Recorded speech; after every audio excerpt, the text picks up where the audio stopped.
Alright guys, today I'll finally be reviewing Top Thrill 2 at Cedar Point. I got on this just a few days ago, and I got two rides on it, one in the very back left seat, and one in the very back right seat. And let me say, this ride is something special, and I'll get into why in this review. So let's start off with the presentation. Of course, this ride just completely dominates the skyline. In a park with an insane number of hypercoasters, and even a giga coaster, this ride stands out because of course it has two 420-foot structures, which is insane to think about that a park has that, but it exists here. And the theming itself, I mean, they definitely dress it up. It's stylized. It's a really nice color palette.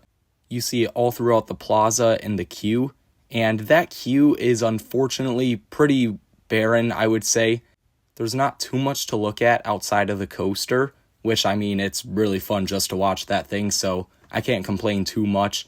And it is shaded at least, so you're definitely not going to be baking in the sun, at least until the last 15 minutes of the line, which, again, that's only like 15 minutes, so it doesn't really matter there. But before you actually get into the queue, you're going to have to deal with the lockers. Now, these are free, but they're not in the middle or the end of the queue like Steel Vengeance or Siren's Curse. You have to put all your stuff away in a small free locker right away, which is kind of annoying that you can't take your phone out in line and get shots of it or whatever. But, I mean, I get it. There's not really too much space in the middle of the queue to actually put the lockers, so I'm fine with it. You sort of have to go through a line just to get the lockers, and that's only on a busy day. It was a semi-busy day when I went, but I still didn't really have to wait in a line to get a locker. But then to go through metal detection, you're going to have to wait in a little bit of a line. Again, if it's a slammed day, you're going to have to wait a bit for that metal detection. But on a day like I went, it's just a few people and then you go on through.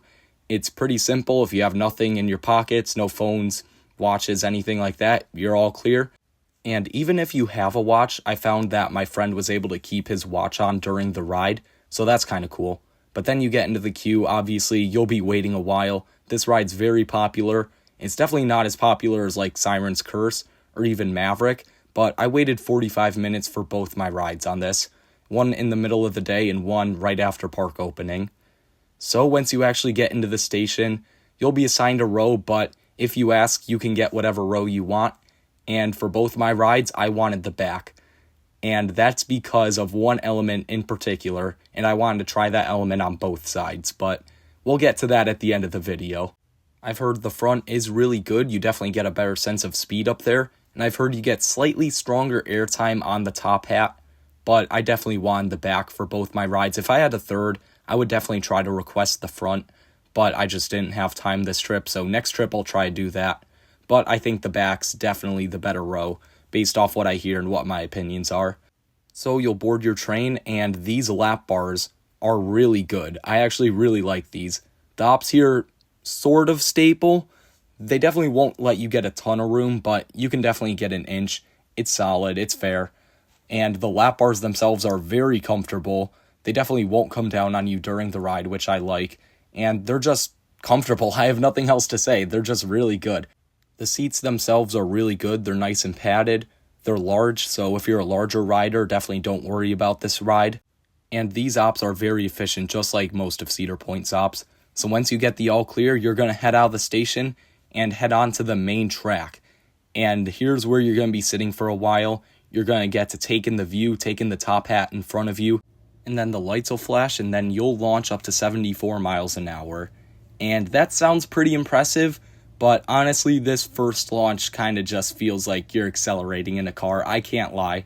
This is probably the one element that just doesn't do much at all. It's unfortunate, but I mean, this is just how the ride works, and this is sort of a necessary part of the ride for the rest of the ride to work and be so good. So then once you actually get done with that first launch, you'll head partway up the top hat, and you get a little bit of weightlessness here. I imagine it's a little better in the front, but in the back you got a little weightlessness, but not too much here. Kind of felt like a mini version of the spike. And then after that, you're going to fall down and hit the backwards launch. Now, this element's weird. You sort of start off just gradually coasting. It felt weird. I wasn't really getting thrown forward. But then partway through, I definitely got thrown forward. but not in an aggressive way. It was sort of gradual, just sort of gradually putting the forces on my body, and it eventually got pretty intense, and it was definitely the most intense at the end of the launch track. But then after that second launch, you will be pummeled with positive G's. The pull-up into the spike is extremely intense. I hard grade out here. It is almost as intense as I-305's first turn, in my opinion. You really feel the G's here. And then you head up that 420-foot spike. Obviously, you won't make it all the way up, and you won't make it that high if you're in the front, but I sat in the back for both my rides, so I got a lot of extremely sustained floater. Rising up, it's really cool just watching everything get smaller, but then the floater airtime coming down is amazing. It's the best floater moment in the world. That being said, it is a floater moment. It's definitely not ejector, which I mean, you shouldn't really expect that out of a spike. I wasn't expecting it, and I got exactly what I wanted. It was really, really sustained floater. It was sustained for about 5 seconds. It was great, but don't expect it to be ejector. After that, you'll pull out of the spike. This time, it wasn't quite as intense as going into it, but you definitely still felt some G's here. And then you hit the third launch, and you honestly don't feel the acceleration here, but what you do feel is all the speed. Even in the back, if you just stick your head out to the side a bit, you can really feel the wind in your face, and it is really sustained, because obviously you have a long way to go on that launch track there. And then you hit the pull-up into the top hat. This moment's also really intense. It's not as intense as King to Kaz pull-up was, but you definitely feel some good G's here. After this, you hit a 90-degree twist, and this throws you to the left a good bit. And then you hit the crest of the top hat. And I was expecting a little stronger airtime here. I wasn't expecting extreme RMC level ejector, but I was hoping for ejector, but unfortunately in the back row, I got flowjector, which is fine. That's not what this ride's about, but I was hoping for a little stronger airtime here. I will say, you get this little weak burst going into the top hat, and then obviously you get your flowjector pop coming out of the top hat, and obviously that is really sustained. You sustain that for about 5 seconds. It's really good. But that is not what the top hat's about. In fact, the ride up until this point is really good, but it all pales in comparison to what you're about to experience, and that is, of course, the spiral. If you've heard reviews of this ride, you know most people talk about the laterals being really good on this moment, and I've even heard stories from some of my friends who have rides like Air Force One and Wildcat's Revenge in their top 3, extreme thrill machines, who say this moment's too much and it hurts them. So I was really hyped to find out what this was all about, and I heard back row was definitely the best or most intense row, at least, for this element. And I've heard different reviews on which side's better, so I definitely wanted to try both. And let's just start with the left, because that was the first one I experienced. You're going to start by getting some pretty strong laterals, throwing you to the left. And initially, I was thinking this was really good, but it definitely wouldn't be too much for people like my friends, who have, again, Air Force One is their number one, other really intense rides up there. And then it got more intense as the spiral went on. And I was thinking, okay, maybe this is it. Maybe it is just really intense, really sustained laterals, and it's amazing. But then, at the end of the spiral, you hit another gear. And it's tough to say when you hit that other gear, but it definitely comes right at the end of the spiral, close to when you're about to sort of stop spiraling. And you just fold. You can't do anything about it if you're ragdolling. Even if you're holding on, I don't see how you could stop yourself from folding over. Yeah, your body just completely bends over the seat.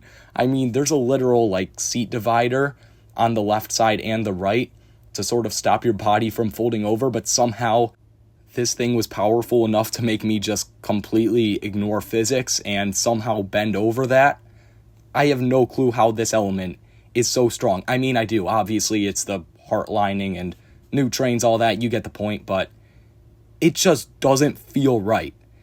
And that's the left side.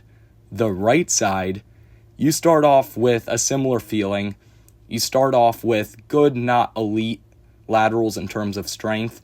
You get thrown to the left a bit, and then it gets gradually stronger. But instead of getting a hard throw to the left that just completely bends you over to the left, you will get thrown all the way from being pinned to the left to being thrown to the right, completely bent over, like over 90 degrees. It feels like an I-305 snap if it had lap bars. That is how insane this thing is.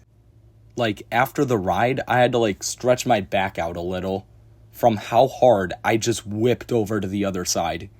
Like, you can't imagine how violent this moment of laterals is, particularly on the right side. You get a similar experience on the left side, but it's definitely not as insane as getting just folded over like 180 degrees in the blink of an eye.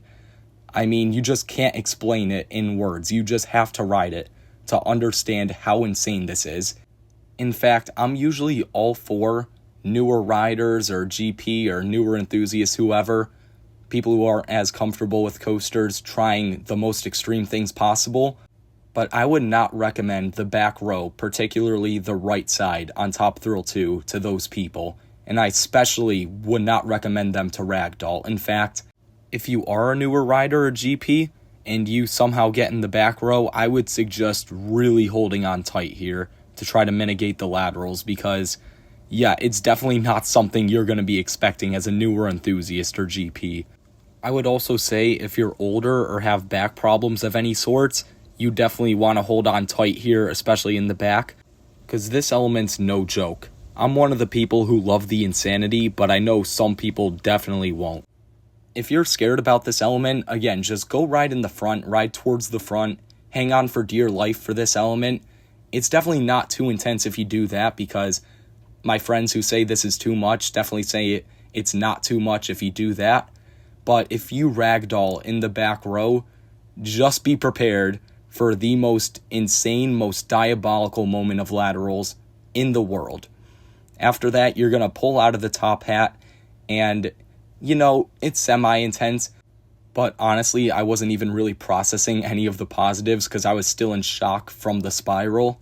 And then after this, you'll hit a straightaway and fly into the brakes, and you feel some really good speed there, but this is just more time to comprehend the spiral for me. So that is Top Thrill 2.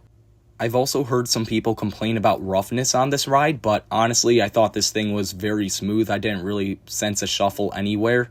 So don't worry about that if you're sensitive to roughness. But again, I would warn you about that spiral in the back row for sure. And it's really funny because we were listening to like the safety video or the safety audio, whatever it is, in the station, and it was saying, oh yeah, this is an extreme ride. Get ready for extreme positives and negative G's. And me and my two friends were thinking, like, really, they're warning us about the positives and negatives? Like, they need to be warning people about the laterals on this thing. I mean, I know there's literally only 2 moments of laterals on this, but that being said, one of them is the strongest, most aggressive moment of laterals I've ever experienced, which is the main reason that I love this ride. So for Top Thrill 2's final score, I'm going to give it a 9.5 out of 10. Now, the reason I can't give it a 10 is, one, because I wish the airtime was a little stronger or there were more airtime moments, but that's not what this ride's all about. And 2, the start is pretty lackluster, but again, that's sort of the nature of the ride. The spiral itself more than makes up for it. In my opinion, the spiral is one of the all-time great elements. It's a top 5 element for me. And I know that's not for everyone, but again, there are ways to make it less intense so everyone can enjoy it. And this ride overall is just a really complete ride, surprisingly. This ride does not feel like a gimmick like I thought it could. It's got all sorts of forces. Again, I wish it had a little bit of stronger negative Gs, but that's alright because it more than makes up for it with lateral Gs. And it's just a really fun ride overall with one insane element.